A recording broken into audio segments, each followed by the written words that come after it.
Have you ever wondered what secret stories history has buried? What profound thoughts and daring visions were once set down on parchment only to vanish into the shadows of time? From the heart of the medieval era, a fascinating truth emerges.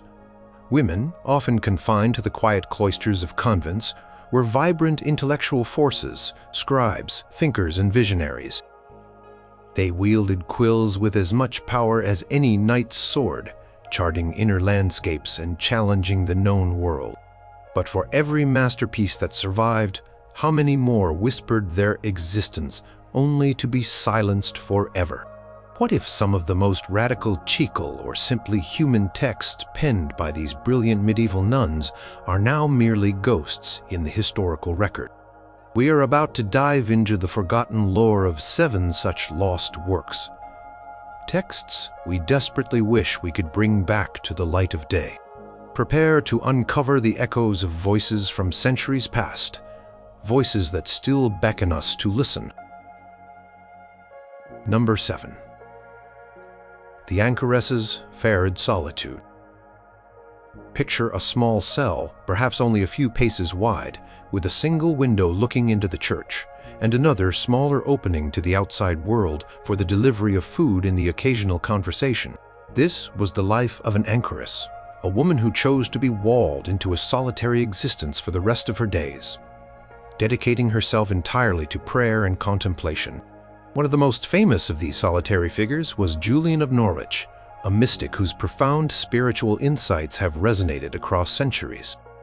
Her revelations of divine love is a cornerstone of English mysticism, filled with tender metaphors for God's boundless love, like the image of God as a mother holding a child.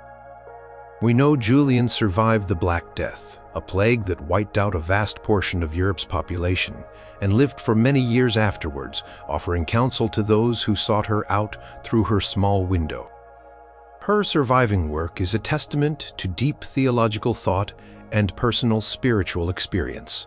But what about the day-to-day realities of her life, the specific advice she gave, or the deeper, unvarnished struggles of solitary existence?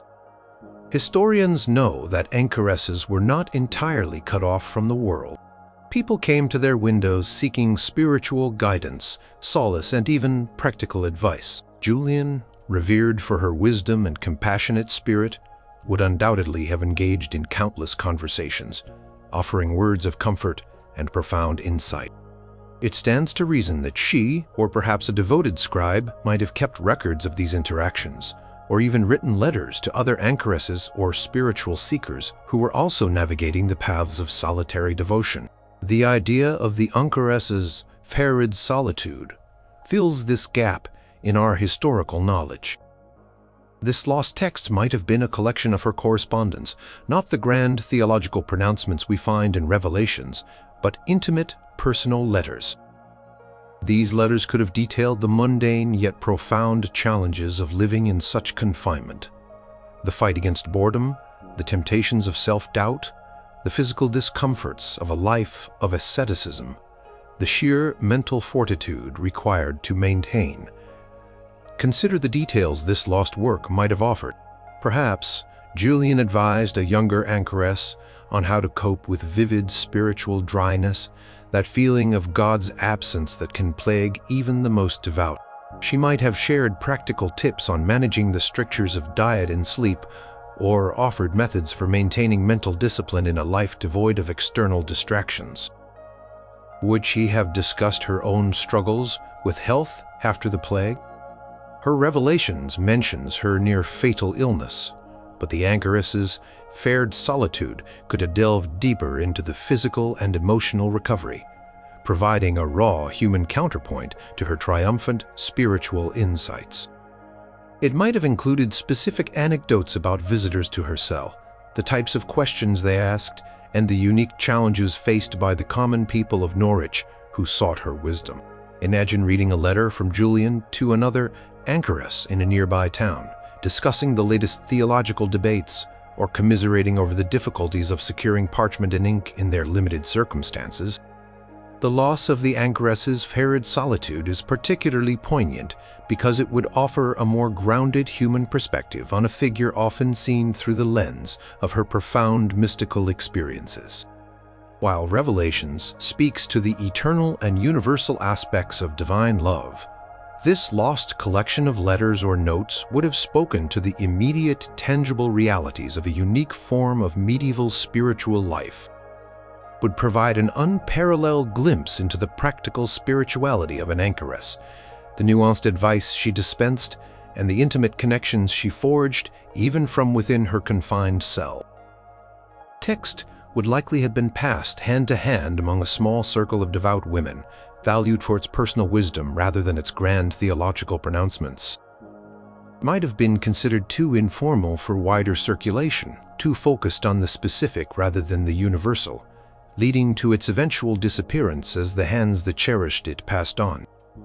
What a treasure it would be to recover these private conversations, these snippets of shared wisdom, these quiet chronicles of a soul dedicated to God and neighbor from within the silence of her stone walls. Number 6. The Book of the Pilgrim's Unfinished Journey. The life of Angela of Foligno, a Franciscan tertiary who lived in late 13th and early 14th century Italy, was one of radical transformation. Known as the mistress of theologians, she dictated her spiritual experiences to a confessor, Brother Arnaldo, who compiled them into her Book of Divine Consolation. This work is a vivid, often harrowing account of her mystical journey, beginning with a period of intense sin, followed by a profound conversion, and then an ascent through increasingly painful and ecstatic stages of spiritual union with God. Angela's path was marked by intense suffering, both physical and spiritual, which she believed was a necessary purification. Her text is raw and unflinching, detailing visions, auditions, and physical manifestations of divine love and agony. But what if the published Book of Divine Consolation is a refined, edited version of her earliest, most tumultuous experiences? What if Brother Arnaldo, in his role as a spiritual guide and a textual editor, consciously or unconsciously omitted or softened parts of her initial revelations, perhaps deeming them too shocking, too unpolished, or too personally revealing for wider spiritual consumption? This brings us to the Book of the Pilgrim's Unfinished Journey. This lost text would represent Angela's earliest unedited and perhaps even chaotic attempts to articulate her spiritual insights. Before Brother Arnaldo organized her dictated experiences into a cohesive narrative, Angela likely spoke freely, perhaps rambling, perhaps repeating herself, perhaps expressing doubts or emotions that were later deemed inappropriate for a saintly biography. This lost work might have contained the truly raw, unvarnished confessions of her pre-conversion life, detailing specific sins and worldly attachments with a frankness that would have been shocking even by medieval standard. While her surviving book hints at a life of sin, the Book of the Pilgrim's Unfinished Journey might have laid it bare, not for titillation, but for the stark reality of her spiritual starting point. It could have painted a more vivid picture of her initial resistance to divine grace, her struggles with earthly temptations, and the desperate cries of a soul beginning to awaken to its spiritual destitution. Consider the early stages of her conversion, which Angela described as a series of great penances. The extant text mentions these, but the Book of the Pilgrim's Unfinished Journey might have contained graphic, excruciating details of the physical mortifications she undertook, the sleepless nights, the intense internal battles, and the emotional desolation she endured. Would it have included her unedited stream of consciousness prayers from those early, desperate days? Perhaps it contained her initial, confused interpretations of visions before the guidance of a spiritual director helped her to understand them within a theological framework. It might have even recorded her moments of extreme doubt, her questioning of God's presence, or her feeling of being abandoned in the depths of her spiritual trials. These raw human experiences, while perhaps not fitting the later image of a revered mystic, would offer unparalleled insight into the profound psychological and spiritual upheaval of a soul undergoing radical transformation. Moreover, the book of the Pilgrim's unfinished journey might have contained more personal reflections on her relationships with family members, particularly her husband and children, whose deaths she experienced in quick succession, an event that profoundly shaped her spiritual awakening. Was there anger, despair, or questioning that was later subsumed by her narrative of acceptance and spiritual progress? This lost text could have revealed the internal turmoil and the human grief before it was transmuted into spiritual understanding. The reason for its loss is not hard to surmise. Such a raw, unedited account might have been seen as too personal, too emotionally charged, or even potentially scandalous in its frankness for broader circulation. Perhaps it was deemed incomplete, or simply a preliminary draft to be refined into the more theologically sound and inspiring Book of Divine Consolation. The very act of editing and refining a spiritual text, even for good intentions, can lead to the loss of its initial visceral truth. To recover the book of the Pilgrim's unfinished journey would be to witness the harrowing and glorious chaos of a soul's earliest steps on a path to mysticism, unvarnished and profoundly human. It would offer a rare window into the depths of a medieval woman's spiritual wrestling before it was smoothed into a testament of faith. Number 5. The Wildflower Hymns of Divine Ecstasy. Machthild of Magdeburg was a 13th century Begane, and later a Cistercian nun, a spiritual firebrand whose mystical writings blaze with passionate, often intensely personal, and erotic imagery. Her major surviving work, The Flowing Light of the Godhead, is a collection of visions, letters, prayers, and reflections written in Middle Low German, a language not widely understood beyond her immediate region.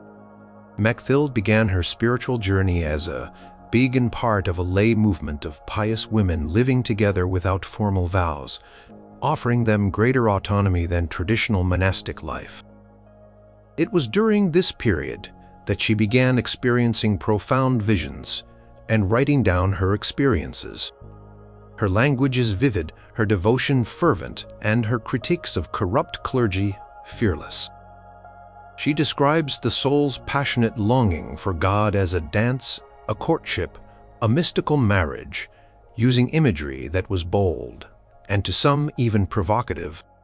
But given the spontaneity and intensity of her spiritual experiences, what might have been lost from her earliest, unedited outpourings? We can hypothesize the existence of the Wildflower Hymns of Divine Ecstasy, a collection of Mechthild's earliest mystical poems and prose, written during her most fervent and uninhibited period as a Begane. These might have been spontaneous effusions, perhaps recorded in a notebook or on loose pages before they were organized, and perhaps even subtly edited by her confessor Henry of Halle, for the flowing light of the Godhead. Her surviving work, while deeply passionate, shows signs of arrangement and a conscious effort to communicate complex theological ideas. The Wildflower Hymns would represent the raw, unadulterated essence of her mystical experiences, perhaps even bolder, more metaphorically unrestrained, and linguistically more experimental than what we have.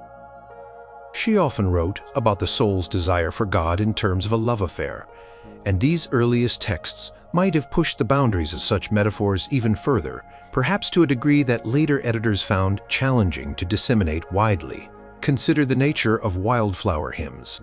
They would be uncultivated, springing forth naturally, full of the untamed beauty of the spiritual landscape. They might contain spontaneous songs inspired by her visions, not yet refined into formal poetry, but bursting with raw emotion.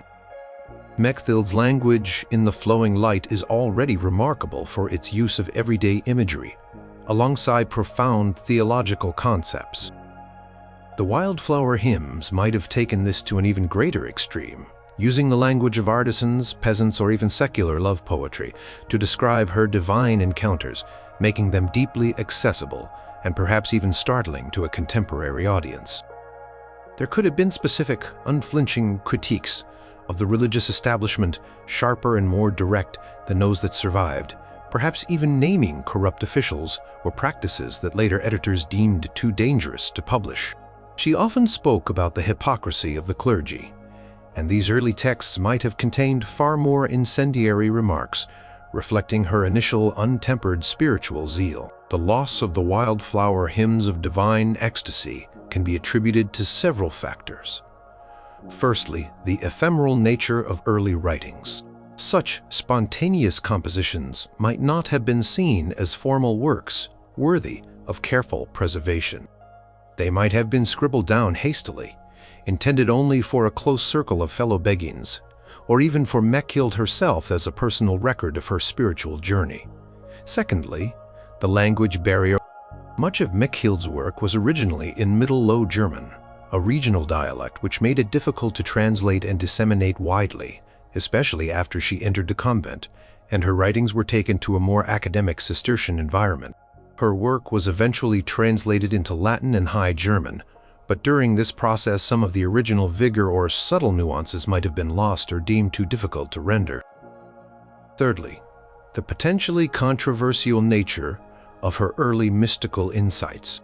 Mysticism, especially when expressed with such intense personal and emotional language, often skirts the edges of orthodoxy. Some of her earlier, more radical expressions of divine love might have been considered too close to heresy or simply too unorthodox for general consumption, leading to their suppression or conscious omission from later compilations. To read the Wildflower hymns of divine ecstasy would be to plunge into the fiery heart of Mechthild's earliest encounters with the divine, experiencing her revelations in their most undiluted, unrestrained, and perhaps even shocking form. It would offer a pure, unvarnished glimpse into the soul of the medieval mystic before the necessary filtering and formalization for public understanding. Number 4. The Hidden Mirror of the Soul's Garden. Farid of Landsberg, a 12th century Alsatian abbess, was an intellectual powerhouse. She is renowned for supervising and largely compiling the Hortus Deliciarum, or Garden of Delights, an expansive illuminated encyclopedia created for the edification of the nuns in her convent.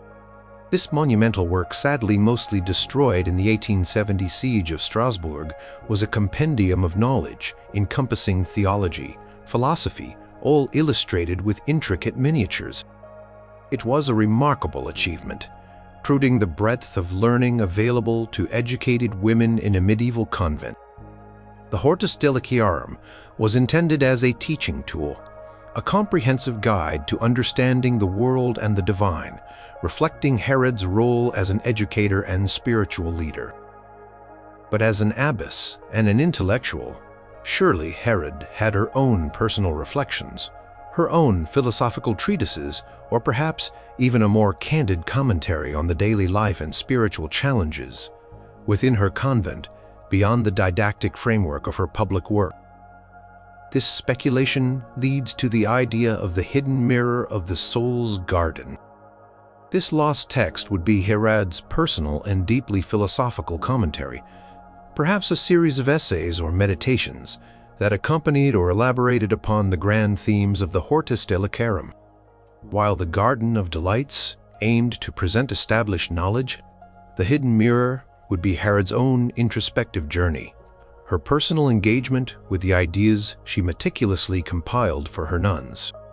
It would be a text of the soul, delving into the nuances of monastic spirituality, the hidden struggles of intellectual pursuit within a cloistered environment, and her own profound insights into the human condition and its relationship with the divine. It might have offered a more personal, less formalized exploration of the allegories and symbols so prevalent in her public work, revealing deeper layers of meaning known only to her. Consider the themes this hidden mirror might have reflected. As an abbess, Farid faced the daily challenges of governing a community of women, managing their spiritual and temporal needs, and navigating the political currents of the medieval church. The hidden mirror of the soul's garden might have contained her private reflections on leadership, the burdens of authority, and the delicate balance of nurturing intellectual curiosity while maintaining spiritual discipline. Would she have addressed the particular temptations faced by nuns, the intellectual frustrations of a woman with a keen mind in an age that often limited female agency, the emotional complexities of communal living? It might have delved into her personal interpretation of certain biblical passages, or offered a more nuanced view of the role of women in salvation history than was typically permitted in public discourse. Perhaps she even outlined a theory of spiritual alchemy, a coded guide to transforming the base elements of human experience into spiritual gold, drawing on the symbolism so abundant in the Hortus Delicarum. The loss of the hidden mirror of the soul's garden could be attributed to several factors. Firstly, its private nature. Such a text, if it existed, might have been intended solely for Herod's own contemplation, or perhaps for a very select few within her inner circle. Unlike the Hortus Delicarum, which was a communal educational resource, this would have been a personal spiritual journal or a philosophical treatise too intimate for general circulation. Secondly, its potential for misinterpretation. If Herod's philosophical insights or theological speculations deviated even slightly from established dogma, or if her personal interpretations were deemed too unorthodox, the text might have been suppressed or quietly allowed to disappear. To protect her legacy or the convent's reputation, many texts were lost to fire, flood, or neglect, and if this was a singular personal manuscript, perhaps not widely copied, its chances of survival were slim. The destruction of the Hortus Delicarum in itself is a tragic example of how easily such works can vanish. To discover the hidden mirror of the soul's garden would be to find not just another medieval text, but a profound connection to the inner world of a remarkable woman, a chance to understand her mind and spirit beyond the grand formal project she left for the world. It would offer a unique, intimate glimpse into the soul of a medieval intellectual and spiritual leader, reflecting the depths of her personal wisdom and her profound contemplation of the divine. Number 3. The Unveiled Prophecies of the End Times. Elizabeth of Schonau, a 12th century Benedictine nun, was a renowned visionary whose spiritual experiences attracted significant attention during her lifetime. Beginning around 1152, she experienced a series of intense visions, often accompanied by physical pain and trance-like states. Her brother Ecbert, who was also a monk, became her scribe and helped to record and interpret her revelations, which were eventually compiled into several books, including Visions and Book of the Ways of God. Elizabeth's visions often focused on moral reform, the fate of souls, and the corruption within the church. She spoke of saints, angels, and demons, and her visions were widely circulated and believed to be divinely inspired. However, prophetic visions, especially those that touch upon the state of the world and the church, often contain elements that are considered too disturbing, too critical, or too politically sensitive to be publicly disseminated. What might have been left out of the official compilations of her revelations? This leads us to imagine the unveiled prophecies of the end times. This lost text would contain Elizabeth's most terrifying, apocalyptic, and perhaps politically charged visions, those deemed too unsettling, too specific in their condemnations, or too radical in their predictions for public consumption. While her extant works contain critiques of contemporary society and warnings about divine judgment, the unveiled prophecies would delve into the deepest, darkest corners of her spiritual sight, detailing specific signs of the apocalypse, the suffering that would precede it, and perhaps even naming individuals or institutions that were drawing God's wrath. Might have contained graphic depictions of hell, or chilling prophecies of specific natural disasters or social upheavals that were too literal or too frightening for the general populace. Consider the specifics this lost work might have unveiled. Elizabeth's visions often had a strong moral message, urging reform among the clergy and laity. The unveiled prophecies of the end times could have gone beyond general warnings, providing incredibly detailed accounts of the punishments awaiting specific sins or groups of sinners, perhaps even naming powerful figures who were perceived as corrupt. Would she have had visions of a specific Antichrist, detailing his rise and fall with vivid and precise imagery.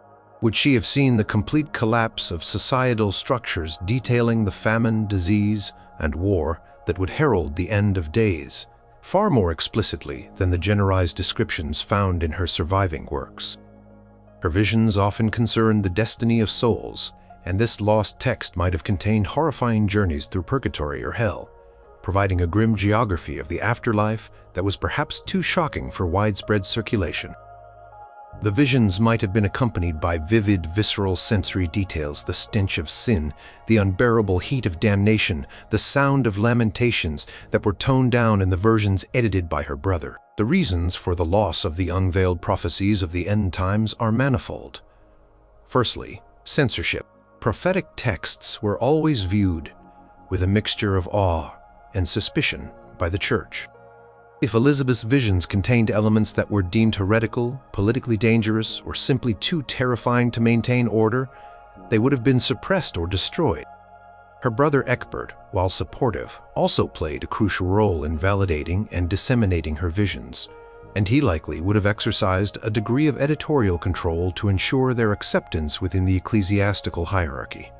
Secondly, practicality. Some visions might have been too long, too rambling, or too disjointed to be easily copied and circulated. If they were simply fragments or raw dictations, they might not have been deemed complete enough to preserve. Thirdly, the fear of panic. In a religiously fervent age, overly graphic or specific apocalyptic prophecies could lead to mass hysteria or social unrest, something the authorities would have sought to prevent. To unearth the unveiled prophecies of the end times would be to witness the unvarnished, terrifying spiritual landscape revealed to a medieval visionary, a glimpse into the darkest corners of human and divine judgment, and perhaps a chilling premonition of struggles that still resonate today. It would offer a raw, unedited perspective on medieval, apocalyptic thought, providing a powerful counterpoint to the more tempered revelations that have survived. Number 2. The Scroll of Cosmic Echoes. Hildegard of Bingen, a German Benedictine abbess of the 12th century, was a true polymath, a visionary, composer, philosopher, mystic, herbalist, and playwright. Her intellectual and artistic output was staggering. She composed over 70 musical pieces, including a morality play, Ordo Virtutum. She wrote 2 major visionary theological works, Scivias and Book of Divine Works, and a scientific medical treatise, Physica and Causae et Curae. Her visions, which began in childhood, were often accompanied by physical ailments, and she described them as an inner illumination, a shadow of the living light. Hildegard communicated directly with emperors, popes, and kings, fearlessly advising them, and even undertaking preaching tours, a rarity for a woman of her time. Her surviving works are incredibly rich, demonstrating a cosmic scope of understanding from the smallest plant to the grandest celestial movements. Yet, for all her prolific output, what deeply personal, perhaps musically radical or visually complex insights might have been lost. This brings us to the Scroll of Cosmic Echoes. This lost text would be a collection of Hildegard's earliest, most spontaneous musical compositions, perhaps accompanied by her initial raw descriptions of the visions that inspired them before they were refined into her later, more formally organized composition. While we have a significant body of her music, including this stunning Symphonia Harmony Celestium Revelation, Symphony of the Harmony of Celestial Revelations, the Scroll of Cosmic Echoes might contain fragments of melodies, intricate notation, and perhaps even detailed visual blueprints for how these musical pieces were meant to be performed in conjunction with her visions. Could have included experimental sounds, dissonances, or rhythmic complexities that were later smoothed out to fit conventional medieval musical aesthetics, or perhaps even instructions for specific liturgical movements, or dance, a kind of total synesthetic art experience tied to her profound spiritual insights. Consider the detailed content of this lost scroll. Hildegard saw the cosmos as a vibrating symphony of divine energy, and her music was an attempt to capture these heavenly harmonies. The scroll of cosmic echoes might have included musical notation that goes beyond what we typically see in medieval scores, perhaps indicating specific vocal techniques, instrumental accompaniments, or even visual elements to be incorporated during performance. She often described her visions in vivid detail, using complex metaphors and allegories. This lost text might have contained her initial unedited descriptions of these visions written down immediately after the experience before they were translated into theological language for her major treatises. These early accounts could reveal a more visceral, less intellectualized experience of the divine, filled with sensory details, colors, smells, textures, that became less prominent in her later, more theological writings. There might have been specific personal reflections on the physical toll her visions took, the fatigue, the pain, the moments of doubt that preceded the grand insights. The loss of the scroll of cosmic echoes can be attributed to several factors. Firstly, the transient nature of musical performance and early notation. Medieval music was often transmitted orally or through rudimentary notation, and detailed performance instructions might have been lost over time. If these were early experimental pieces, perhaps not widely performed or copied, they would be especially vulnerable to disappearance. Secondly, the sheer volume of her output. Even Hildegard, with her scribes, would have had difficulty preserving every fleeting inspiration. Her early compositions might have been considered preparatory works or rough sketches, not deemed worthy of the careful preservation given to her more monumental compositions. Thirdly, the potentially radical nature of her early musical expressions.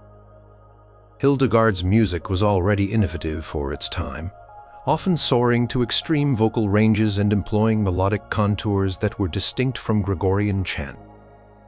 Her earliest experiments might have been even more daring, pushing the boundaries of what was considered acceptable or aesthetically pleasing in medieval church music, leading to their quiet suppression or simply their lack of widespread adoption and preservation. To rediscover the scroll of cosmic echoes would be to gain an unparalleled insight into the creative process of one of history's greatest mystics and composers, to hear the raw, unfettered sounds of divine inspiration as they first emerged, and to understand the complete, multisensory experience of Hildegard's cosmic visions. It would be a profound connection to the harmonious, vibrating universe she perceived, offering a deeper understanding of the interplay between her music, her visions, and her profound spiritual understanding. Number 1. The Chronicle of the Iron Maidens. Hrodesvit of Gandersheim, a 10th century Benedictine canoness, a type of nun in Saxony, is widely considered the first female playwright in the Western world. She was a scholar of exceptional talent, mastering Latin and absorbing classical literature. Her surviving works include legends of saints, historical chronicles, and, most remarkably, 6 Latin comedies. These plays, written in the style of Terence, a Roman playwright, are unique because Hrodesvit consciously subverted the classical form. While Terence's plays often depicted scandalous or immoral themes, Hrodesvit used the form to promote Christian virtue, depicting female chastity and piety as triumphant over worldly temptations. She boldly asserted that women could also be intellectual and spiritual heroes, challenging the prevailing misogyny of her time. Her writings provide a rare glimpse into the intellectual life of a powerful medieval convent. But what if Hrodesvit, with her sharp wit and deep understanding of history, penned a text that went beyond subtle subversion and offered a more direct, perhaps even controversial account of powerful women in history, or within the monastic world itself? This leads us to envision the Chronicle of the Iron Maidens. This lost text would be a clandestine historical chronicle compiled by Hrodesvit that documented the lives and achievements of remarkable women throughout history, particularly those who wielded power or defied conventional expectations, whether within religious institutions. Unlike her plays, which used fiction to convey moral lessons, this chronicle would have been a factual account, meticulously researched and presented.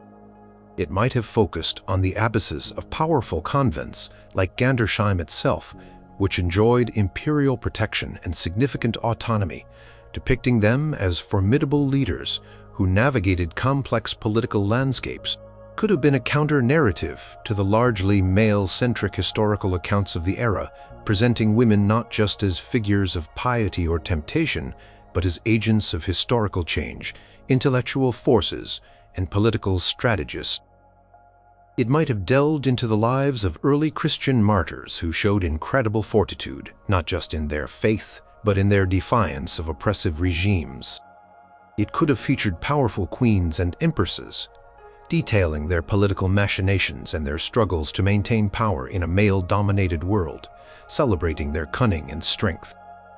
Most compellingly, the Chronicle of the Iron Maidens might have presented detailed biographies of influential abbesses, like those who founded vast monastic empires, or those who directly challenged bishops and secular rulers.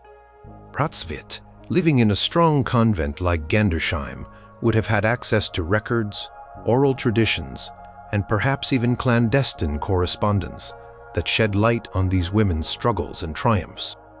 Would she have recounted their diplomatic maneuvering, their financial prowess, or their intellectual contributions in establishing libraries and scriptoria? Would she have dared to portray their resistance to male hierarchical interference, perhaps even highlighting moments when they outsmarted or openly defied patriarchal authority? The reasons for the loss of the Chronicle of the Iron Maidens are not difficult to imagine. Firstly, its potential for subversion. Text that explicitly celebrated female power and defied patriarchal norms, especially if it was a factual historical account, would have been highly dangerous in a society where female authority was often viewed with suspicion or outright hostility. Such a chronicle, if discovered, could have been deemed a threat to the established order, leading to its suppression, destruction, or quiet disappearance, to avoid scandal or accusations of heresy. Secondly, its limited circulation. If such a chronicle existed, it would likely have been copied only within a very small trusted circle of educated women within the convent, perhaps shared as an inspirational text or a secret history. It would not have been widely disseminated, increasing its vulnerability to loss over the centuries. Thirdly, the changing priorities of preservation. As centuries passed, texts considered less spiritual or more secular in their focus might have been less meticulously preserved in monastic libraries, especially if their controversial content was already known. To recover the Chronicle of the Iron Maidens would be to unearth a foundational text of medieval feminism, a powerful testament to female strength and leadership, written by a brilliant woman who clearly understood the power of narrative. It would offer an unparalleled counter-history, revealing the hidden contributions and struggles of women who shaped their world, often against immense odds, and providing a powerful voice to the Iron Maidens, whose stories have largely been forgotten by conventional historical accounts.